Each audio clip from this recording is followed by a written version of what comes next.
자, 오늘은 디모데후서 4장 10절부터 11절 말씀을 통해서 유익한 자와 무익한 자 이런 제목으로 말씀을 전합니다. 여러분 혹시 닭갈비 좋아하세요? 닭갈비.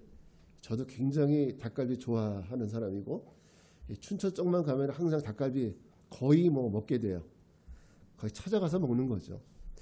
사실 올해도 휴가를 가지 못했는데 예전에 제가 이제 친구 목사님들하고 휴가를 잘 다녔어요. 우리 아이들 어렸을 때에도 같이 다녔는데 같이 휴가를 가면 항상 먹는 것이 바로 이 닭갈비였어요.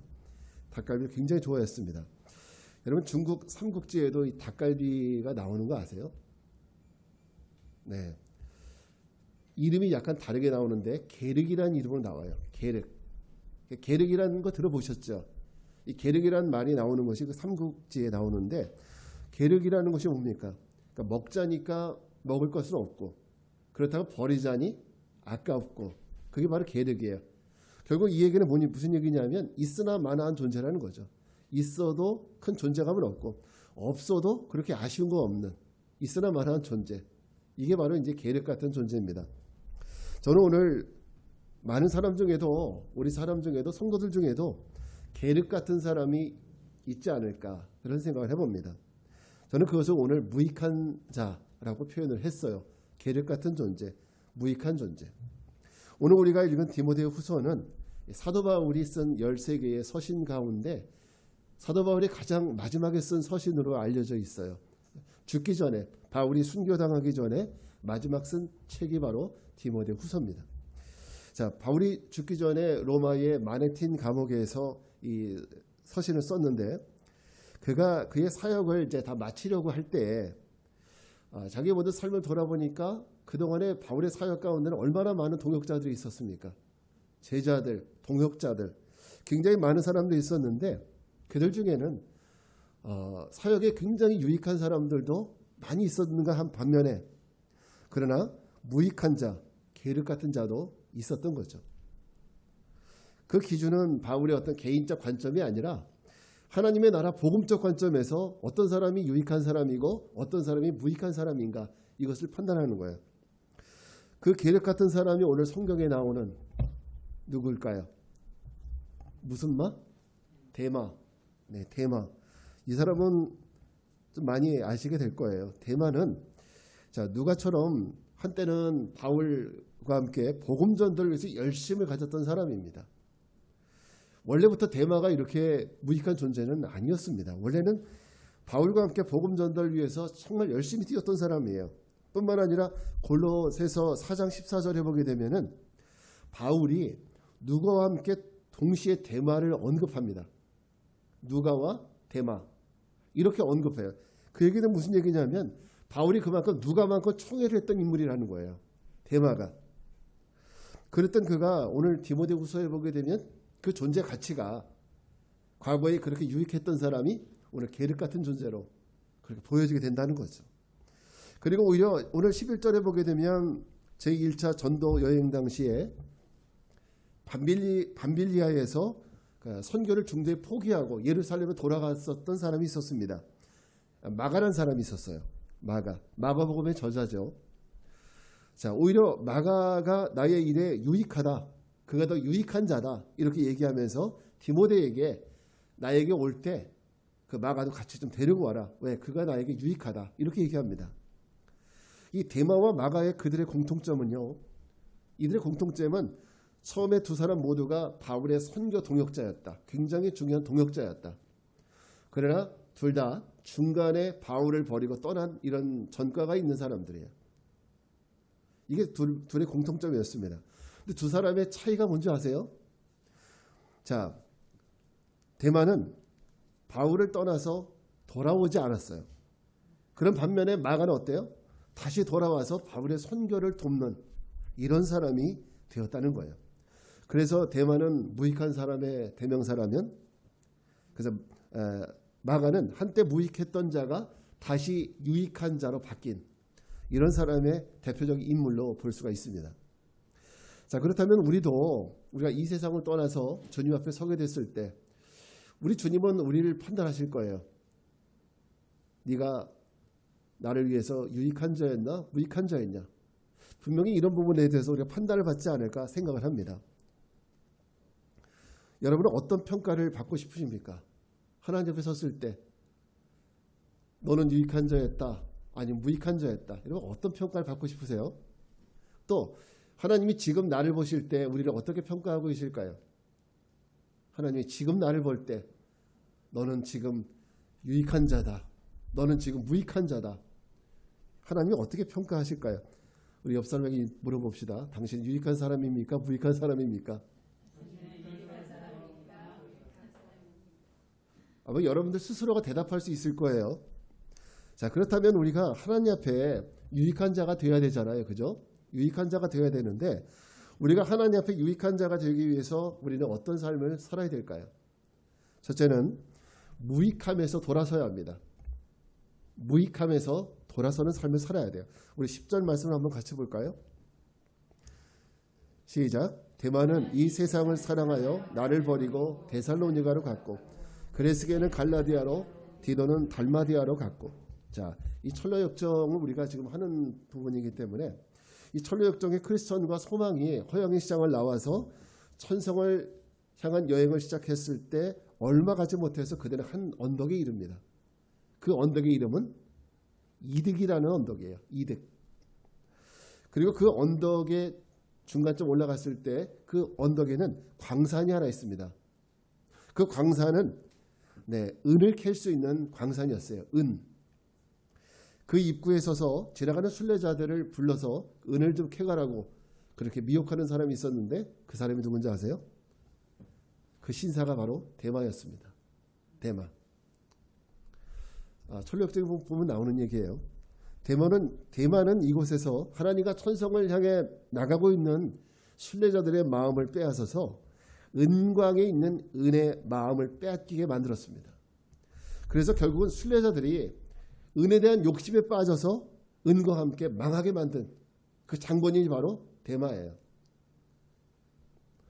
자, 오늘 성경은 데마가 오랫동안 사역했었던 바울을 떠난 이유를 그가 세상을 사랑했기 때문이다라고 오늘 본문이 성경에서 이야기하고 있습니다. 결국 세상 사랑하는 마음, 세상의 것을 갖고 싶고 누리고 싶고 이런 마음을 끊어버리지 못했기 때문에 그는 결국은 복음을 떠나게 되었고 하나님을 떠나게 되었다라는 거예요. 그러니까 우리가 하나님을 믿어도 이런 마음 다 있죠, 그죠? 누리고 싶은 거, 갖고 싶은 거, 어디도 가고 싶고 뭐도 갖고 싶고 이런 마음 다 있습니다. 그래서 오늘 우리가 이 얘기를 잘 들어야 됩니다. 우리도 마찬가지인데 우리가 세상 사랑의 마음을 끊어버리지 못하면은요, 세상 사랑하는 마음을 끊어버리지 못하면 우리도 하나님께 결국은 무익한 자가 될 수 있다라는 엄중한 경고를 하고 있는 거예요. 세상 사랑하는 마음을 우리가 끊지 못하면 그렇다고 세상 것을 다 버리라는 것이 아니라 우리가 살아가면서 세상 것에 너무 마음을 너무 많이 뺏겨서 우리가 그것을 더 사랑하다 보면 우리도 하나님을 떠날 수 있는 이런 사람이 될 수 있다는 겁니다. 자, 어떤 분들은 그럴 거예요. 나는 괜찮아. 나는 믿음이 얼마나 좋은데. 내가 교회에서 장로고 집사고 그래. 또 나는 교회를 얼마나 오랫동안 다녔는데 나 모태신앙이야. 나 못해. 이런 사람이야. 이렇게 자기 스스로 자만에 빠질 수도 있습니다. 여러분, 데마도 그랬어요. 그의 열심과 헌신은 우리보다 훨씬 더 뛰어난 뜨거운 열심이었어요. 과거에. 우리가 기억해야 될 것은 데마도 과거에는 하나님과 복음을 너무너무 사랑했기 때문에 바울의 전도 여행에 동참한 거예요. 사랑하는 마음이 있었기 때문에. 복음을 향한 뜨거운 마음이 과거에 그 안에 있었기 때문에 힘들고 어려운 그 시간들을 바울과 함께 동행했던 거예요. 그 정도면 정말 하나님 앞에 괜찮은 믿음의 사람 아닌가요? 그 정도 하면. 그런데 그랬던 데마가 왜 갑자기 데살로니가로 떠나요? 왜 갑자기 그랬습니까? 하나님을 사랑하는 마음보다 무슨 마음이 더 컸어요? 세상 사랑하는 마음이 더 컸다는 거예요. 물론 우리는 다 하나님 사랑하시죠. 그리고 세상 것도 누리고 싶지 않아요. 그죠? 두 가지 마음이 우리 안에 다 있어요. 근데 정상적이라면 세상 사랑하는 마음보다 어떤 것이 더 커야 돼요? 하나님 사랑하는 마음이 더 커야 되잖아요. 근데 대만은 어땠느냐? 하나님 사랑하는 마음보다도 세상 사랑하는 마음이 더 컸다는 거예요.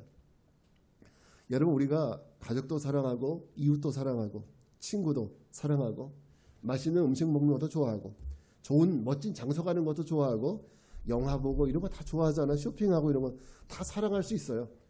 네. 그러나 여러분이 하나님을 사랑하는 것보다 그걸 더 사랑하면 안 된다는 거예요. 하나님을 사랑하는 것보다 그걸 더 사랑하면 안 된다는 거죠. 그럼 우리가 어떻게 될까요? 우리가 대마가 되는 거예요. 결국은 하나님 사랑하는 것보다 그걸 더 사랑하게 되면 결국은 우리가 대마처럼 될 수 있다. 자, 하나님도 사랑하고 복음을 사랑했던 대마의 하나님 사랑이 그럼 언제 이렇게 무너졌을까요? 그의 믿음은 왜 이렇게 무너졌을까요? 궁금하지 않으세요? 그거는 이 마네틴 감옥에 갇혀서 이제 이 마네틴 감옥에 있는 바울은 이미 노쇠한 몸이에요. 이미 늙었어요. 이미 백발의 할아버지였고, 그런 백발의 할아버지가 감옥에 갇혀서 죽음만을 기다리는 이 모습이 여러분 좋아 보이겠어요? 절대 그러지 않을 거예요. 자, 열심히 목숨을 내걸고 전도를 하다가 붙잡혀서 마지막 죽음을 앞두고 있는 이 바울. 아마 대마의 눈에는 바울이 천하의 최고로 불쌍한 사람으로 보였을지도 몰라요. 하나님을 사랑한 결과가 과연 이런 것이라면, 하나님을 위해서 목숨을 걸고 복음을 전했던 결과가 이런 것이라면, 세상적 쾌락과 세상적 즐기는 모든 것 다 포기하고 그리고 하나님을 위해 살아갔던 결과가 결국 이런 것이라면, 그런 것이라면 자기는 너무나 비참하다고 느껴지는 거죠. 그리고 대마의 눈에는 바울의 오늘 이런 현실이 어쩌면 내 모습이 될 수도 있지 않을까, 나의 미래의 모습이 될 수도 있지 않을까, 이런 생각을 했었던 것 같습니다. 이것이 전도자의 결론이라면 나는 더 이상 이런 삶을 살고 싶지 않다는 거죠. 인생이 얼마나 된다고? 길어야 70년, 80년인데 이렇게 힘들게 살다가 죽는 거 누가 원하겠어요? 여러분, 바울처럼 복음과 함께 고난도 받을 수 있어야 되는데 대마에게는 복음과 함께 고난받을 수 있는 믿음이 없었던 거예요. 바울처럼 내가 복음을 전하면서 복음과 함께 고난받는 것도 당연하게 여기고 감사할 수 있어야 되는데 대마에게는 지금 그런 믿음이 없는 거예요. 복음과 함께 고난을 받을 믿음이 없으면 우리도 언제든지 대마처럼 저 세상을 사랑하게 됩니다. 그리고 세상을 떠나서 하나님 앞에 무익한 인생, 계륵 같은 인생이 될 수도 있는 거죠. 자, 우리가 이미 하나님의 자녀가 됐잖아요. 그러니 저거 버릴 수도 없고, 그렇다고 해서 저 죄 짓는 것을 놔둘 수도 없고, 그러니까 하나님 앞에 계륵 같은 인생이 되는 거죠. 그러면 여러분, 우리가 세상에 저 무익한 것을 사랑하는 마음이 있다면 우리는 과감히 그 무익한 사랑에서 돌아서야 합니다. 세상을 사랑하는 그 무익한 사랑에서 돌아서야 돼요. 대마가 저 세상의 무익한 은을 사랑했고 철로역정에서 지나가는 순례자들을 은으로 유혹해서 순례를 멈추게 했습니다. 여러분, 이젠 내가 사랑하는 세상의 은, 이 모든 은을 끊어버리고 주님께 돌아오는, 그래서 유익한 인생이 되어야 되지 않겠습니까? 세상에 내가 목숨처럼 여기면서 사랑하는 그것을 내려놓고 주님 사랑으로 돌아와야 되지 않겠습니까? 우리가 있어야 될 자리로 돌아와야 되지 않겠습니까? 그렇다면 우리가 있어야 될 자리, 우리가 어디인지, 또 우리가 해야 될 일, 그 사명이 무엇인지 우리가 곰곰이 생각을 해보셔야 됩니다. 여러분은 하나님께 유익한 자로서 있어야 될 자리에 지금 있나요? 여러분은 유익한 자로서 내가 해야 될 일을 지금 잘 하고 있나요? 이 질문에 여러분 마음속으로 좀 대답해 보시기 바랍니다. 내가 하나님께 유익한 자로서 과연 있어야 될 자리에 있는지, 내가 하나님께 유익한 자로서 해야 될 일을 하고 있는지. 만약 아니라면 여러분, 우리는 지금 대마의 길을 걸어가고 있을 수도 있다라는 생각을 해보게 됩니다. 이젠 돌이키셔야 합니다. 다시 우리가 있어야 될 그 자리, 그곳에서 주님의 영광을 위해서 유익한 자로 살아가는 저와 여러분들 되시길 주의 이름으로 축원합니다. 두 번째, 인내와 회개의 사람이 되어야 돼요. 우리가 유익한 사람이 되기 위해서는 인내와 회개의 사람. 우리 11절 말씀 한번 같이 읽겠습니다. 시작. 누가만 나와 함께 있느니라. 내가 올 때에 마가를 데리고 오라. 그가 나의 일에 유익하니라. 자, 대마는 세상을 사랑해서 바울을 버리고 데살로니가로 갔습니다. 아마 알려지기에는 데살로니가가 이 대마의 고향으로 이렇게 알려져 있습니다. 그리고 또 다른 동역자들, 여기 나와 있는 이 또 다른 동역자들은 또 다른 바울의 사역을 위해서 이제 떠나게 된 거죠. 그러나 갈라디아로 떠난 그레스게와 달마디아로 떠난 디도는 바울을 통해서 특별한 사역을 받고 파송된 사람들입니다. 그리고 이제 그 음침하고 축축한 톡을 이 마네틴 감옥에 남아있는 사람은 누구예요? 오직 바울과 한 사람, 누가 한 사람밖에 없어요. 의사 누가밖에 없습니다. 얼마나 대단하고 고마운 사람입니까? 이 누가라는 사람 말이죠. 얼마나 대단하고 고마운 사람입니까? 대마는 세상을 사랑해서 떠났는데 오직 누가만은 끝까지 바울을 지키는 거예요. 그 곁에서. 누가는 바울의 입을 통해서 전해진 예수님의 이야기를 듣고 나중에 복음서를 기록하죠. 그 책이 뭐예요? 누가복음. 그러니까 누가가 예수님을 직접 만난 사람이 아니에요. 바울을 통해서 예수님의 이야기를 듣고 이 복음서를 쓴 사람이 그게 누가복음이고 누가예요. 이 누가는 팔레스틴부터 로마까지 바울과 함께 그 험난한 과정을 동행하면서 바울을 수행했습니다. 그 내용을 사도행전에 기록한 거예요. 팔레스틴부터 로마까지 어떻게 바울이 그 전도여행을 했는지 이 모든 과정을 사도행전에 기록했습니다. 요즘에는 부모님이 돌아가실 때가 되면은 요양원으로 모시든지 아니면 병원 중환자실에서 부모님들이 쓸쓸하게 돌아가실 이런 분들이 참 많으시잖아요.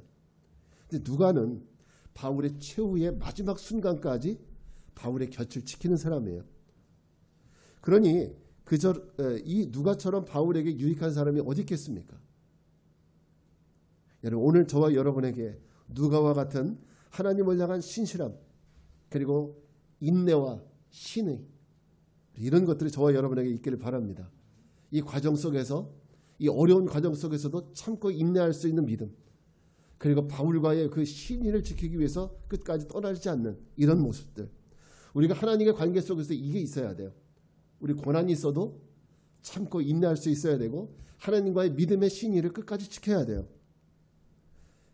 그래서 우리가 주님을 떠나지 않는 우리가 곤감에 놓여 있다 할지라도 주님을 떠나지 않는 이런 믿음의 성도들 되어야 할 줄 믿습니다. 때로는 질병이 우리를 넘어뜨릴 때도 있습니다. 때로는 신앙생활하면서 믿음의 동료들이 나를 실망시킬 때도 있어요. 그러나 오늘 우리가 누가처럼 이 세상을 떠나는 그 순간까지 주님의 곁을 끝까지 지키는 우리 모두가 되시기 바랍니다. 주님을 버리지 말고 교회를 떠나면 안 됩니다. 항상 주님 안에 머무는 항상 주님과 함께 동행하는 이런 우리 모두가 되기를 누가와 같이 이런 유익한 사람들 되시기를 주의 이름으로 축원합니다. 그래서 만약 우리가 주님 안에 믿음을 지키다가 그러면 지금 바울처럼 만약에 죽는다면 우리 불쌍한 사람 아닙니까? 우리 지난주에 그 허영희 시장에서 있었던 일을 봤었죠. 그때 허영희 시장에 들어갔을 때 크리스천과 믿음이라는 사람이 들어갔어요. 근데 믿음이 그곳에서 먼저 순교를 당하죠. 그가 순교를 당했을 때 어떤 일이 일어났습니까? 그는 불쌍한 인생이 아니라 그가 죽었을 때 하늘에서 병거가 내려와요. 말수레가 내려와서 그를 태우고 믿음을 태우고 하늘나라로 곧장 들어가는 이런 모습을 보여주잖아요. 만약에 우리가 이렇게 주님과 함께 고난을 당하다가 행여 하나 우리가 순교를 하게 되면 걱정하지 마세요. 우린 남들보다 먼저 천국에 들어가 있을 거예요. 그래서 주님과 함께 고난받는 것이 우리에게는 쓸데없는 일이 아니고 불쌍한 일이 아니라는 것을 우리가 꼭 기억했으면 좋겠습니다. 또 한 사람 바울이 유익한 사람이라고 꼽은 사람은 마가예요. 마가. 그의 본래 이름은 요한이죠. 마가 요한인데 그는 바나바와 같이 구브로 사람으로서 바나바의 조카로 알려져 있습니다. 그런데 앞에서도 잠깐 말씀드렸듯이 그가 1차 전도여행 때 구브로를 지나서 이제 그 밤빌리아에서 갑자기 나 더 이상 같이 못 가겠어. 나 돌아갈래.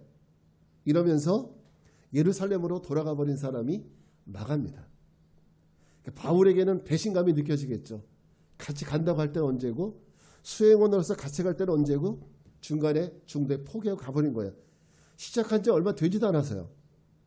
어쩌면 그 여정이 힘들어서 마가가 떠난 것일 수도 있지만은, 자, 전승에 의하면 그는, 이 마가라는 사람은 원래 그 할례당 출신이라고 알려져 있습니다. 할례당. 이게 할례당은 어떤 사람입니까? 유대교에 굉장히 열심인 사람들이잖아요. 유대교 율법을 지키는데 굉장히 열심인 사람들인데, 바울이 전도 사역을 하면서 이방인들에게 말씀을 베풀고 그들이 믿으면 그들에게 할례도 베풀지 않고 세례를 주는 거예요. 믿음으로 의롭다 하면서 그들에게 세례를 주는 거예요. 이게 바로 할례당인 마가 눈에는 못마땅하게 느껴지는 겁니다. 왜? 자기가 생각에는 유대교의 열심인 할례당 입장에서 보게 되면은 할례를 받아야 되는 거죠. 그런데 바울은 할례도 주지 않고 의롭다고 세례를 주는 거예요. 이런 그 선교적인 마인드가 안 맞는 거예요.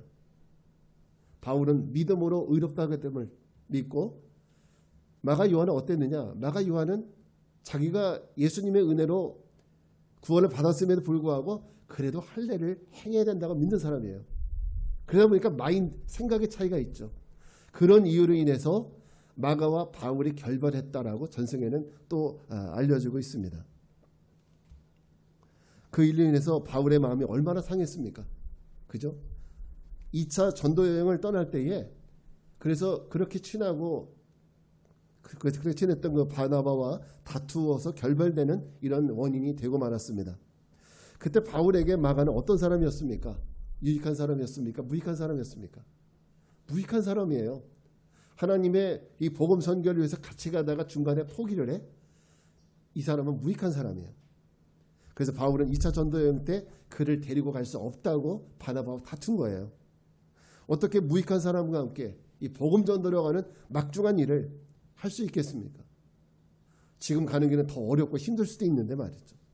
그랬던 마가가, 여러분 이런 소식 들어보겠습니까? 우리 마가가 달라졌어요. 이런 얘기. 마가가 달라진 거예요. 마가는 시기는 알 수 없지만 외삼촌인 바나바가 죽은 이후에 그는 베드로와 함께 로마에서 복음 활동을 했어요. 바나바가 죽은 후에 베드로와 함께 로마에 있었던 걸로 알려져 있습니다. 자, 그러다가 전승에 따르면 베드로가 나중에 순교를 당하잖아요. 순교를 당한 이후에 그 다음에는 바울과 그 전에 있었던 이 반목 관계를 복음 안에서 다시 청산하게 돼요. 그리고 다시 회복하는. 그래서 바울의 그 복음 전도에 함께하면서 바울이 1차 로마 감옥에 있을 때, 다시 말해서 가택연금 상태죠. 그때 있을 때 마가도 그것에 함께 있었던 것으로 그렇게 알려져 있습니다. 자, 마가, 그는 과거에는 바울을 떠나서 세상을 향해 떠난 하나님 앞에 무익한 사람이었습니다. 그런데 그는 어땠어요? 다시 돌아왔어요. 다시 돌아왔습니다. 다시 무익한 자에서 그는 다시 유익한 자가 되었어요. 이 사람이 우리 성경의 복음서가 몇 개예요? 4개잖아요. 마태, 마가, 누가, 요한. 이 복음서 중에서 가장 먼저 쓰여진 책이 어떤 복음서인지 아세요? 마가복음이에요. 마가복음. 그러니까 마가가 제일 먼저 성경을 쓴 사람이에요.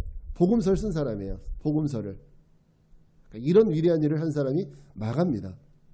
과거에는 무익했던 사람이 다시 돌아옴으로 인해서 유익한 사람이 되어서 복음서를 최초로 기록한 이런 사람이 되었습니다.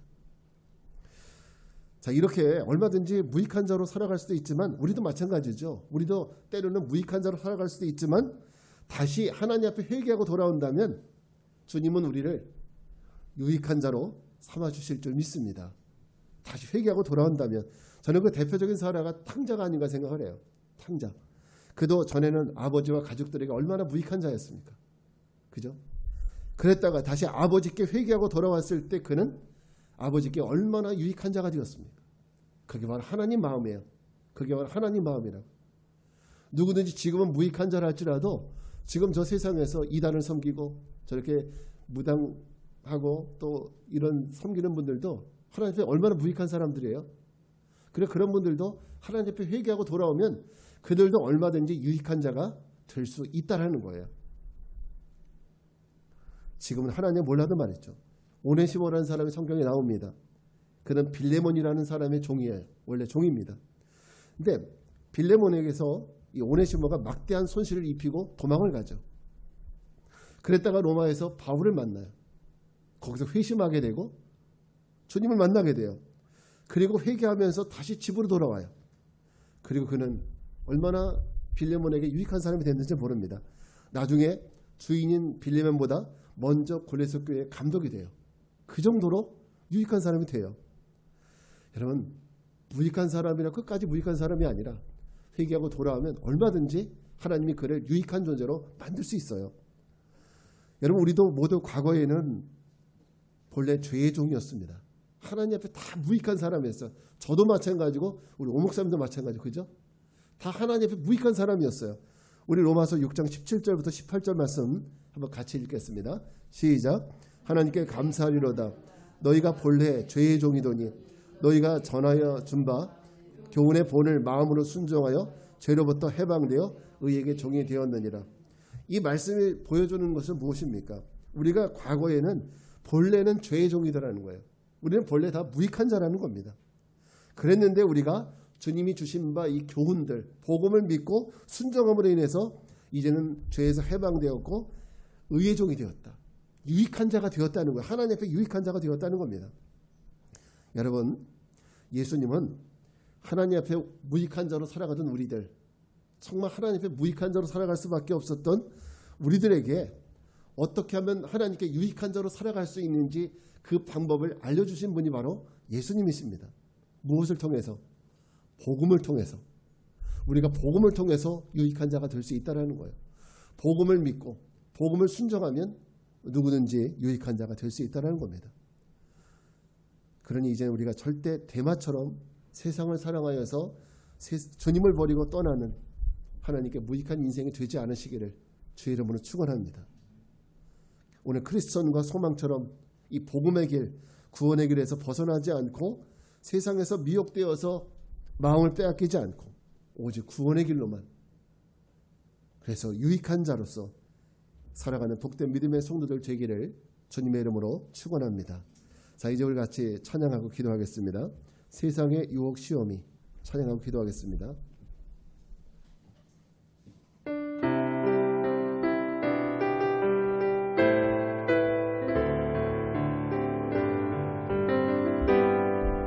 세상의 유혹 시험, 자리에서 일어나서 부르겠습니다.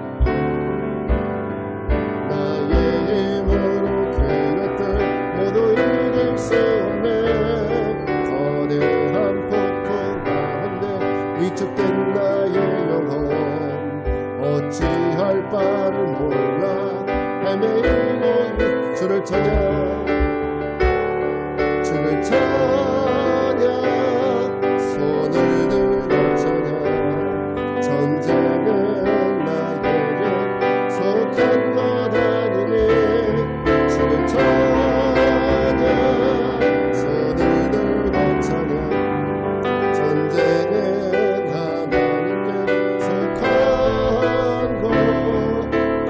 속임수로 가득 찬 세상, 거짓과 속임수로 가득 찬 세상에서 어디로 갈지 몰라 머뭇거리고 있네.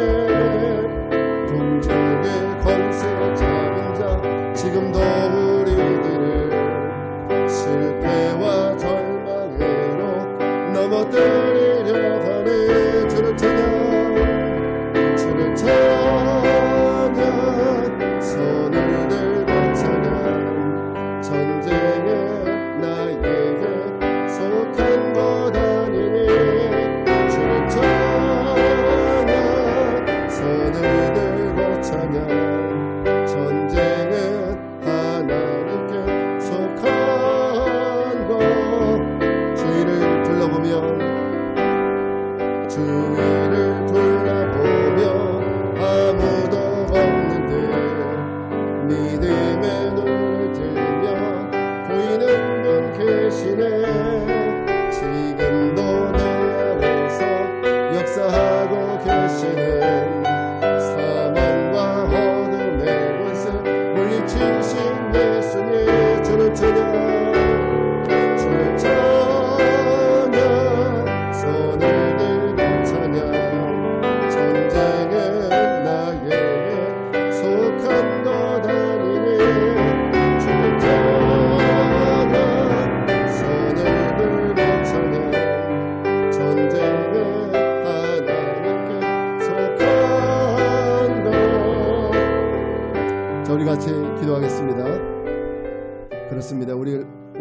기독교인들의 삶이 세상의 수많은 대마로부터 미혹에 빠지기 쉬운 때를 살아가고 있습니다. 그러므로 오늘 우리 믿음의 성도들에게는 하나님과 복음 앞에 무익한 자로 살아가기를 거부하는 이런 삶의 태도가 필요합니다. 복음과 함께 나는 고난까지도 받겠다라는 믿음의 결단과 자세가 필요합니다. 오늘 우리 함께 기도합시다. 주님, 우리에게 복음과 함께 고난도 받을 수 있는 믿음을 허락하셔서 코로나라는 위기, 즉 신앙의 위기 속에서 우리로 하여금 무익한 자가 아니라 유익한 자의 삶을 살아가게 해달라고 주님의 이름 한번 부르고 기도하겠습니다. 주여, 은혜로우신 아버지 하나님 감사합니다. 오늘도 우리 모든 삶에 하나님 세상의 대마라는 이런 여러 가지 존재들로부터 우리가 하나님이 유혹받고 있고 미혹당하는 가운데 있습니다. 주님, 물질로 그리고 또 세상적으로 하나님이 남들이 보이는 이런 행복들, 하나님 우리를 미혹하고 미혹하는 이런 대마들이 많이 있지만 그러나 하나님 우리가 말씀에 붙드는 사람들 되게 도와주시고 하나님 무엇보다도 하나님의 사랑과 주의 복음 안에 하나님 우리가 헌신할 수 있는 우리 모두가 될 수 있도록 도와주시옵소서. 우리 믿음의 성도들이 세상 사랑보다 하나님 사랑하는 마음이 더 커질 수 있도록 도와주시옵소서. 그래서 하나님을 떠나는 인생이 아니라 하나님께 다시 돌아와서 하나님께 온전히 믿음으로 헌신하며 살아갈 수 있는 우리 모두가 될 수 있도록 도와주시길 간절히 원합니다. 우리 믿음을 붙들어 주시고 우리 삶을 붙들어 주시고 하나님께 온전하고 하나님께 유익한 인생 이런 삶을 살아가게 도와주시옵소서. 하나님 앞에 섰을 때 잘했다 칭찬받는 믿음의 거룩한 성도들의 삶이 되도록 주여 우리 모두를 인도해 주시기 원합니다. 우리 가운데 연약한 이들에게 하나님의 은혜를 도와주시고 그 모든 연약함 속에 생명의 능력으로 붙들어주시고 일으켜 세워주셔서 하나님 다시 한번 믿음의 거룩한 역사를 나갈 수 있도록 주여 도와주시기 원합니다. 주님 세워 주시옵소서. 코로나라는 이런 위기 속에서 우리 믿음이 연약해지지 않도록 도와주시고 하나님 더 강력한 믿음으로 강권적인 믿음으로 하나님 우리가 더 부러운 믿음 안에 살아가는 저희들 되게 하여 주시옵소서. 거룩하신 주님, 질병이 창궐하는 이 시대에 사람의 생명이 바이러스 하나에 무너지는 이런 시대에 또 한편 그리스도인들의 신앙도 더 그렇게 쉽게 무너지는 이 시대에 우리가 주님께 무익한 자가 아니라 주님께 그 어느 때보다도 더 유익한 사람들이 되게 하옵소서. 우리가 이 세대로 어려우면 어려울수록 더욱 주님을 의지하고 더욱 주님을 사랑할 수 있도록 인도해 주시옵소서. 그래서 주님께서 우리에게 주신 모든 사명, 주님께서 있으라 하신 그 자리에 늘 있어서 하나님 보시기에 유익한 자 될 수 있도록 인도하여 주시옵소서. 지금은 성부, 성자, 성령 삼위일체 하나님의 은혜와 평강이 과거보다 더 주님을 사랑하며 더 주님의 사명을 위해 살아가기로 결단하고 세상을 향해 나가는 모든 성도들 위해 이제로부터 영원까지 함께 하옵시기를 간절히 축원하옵나이다. 아멘.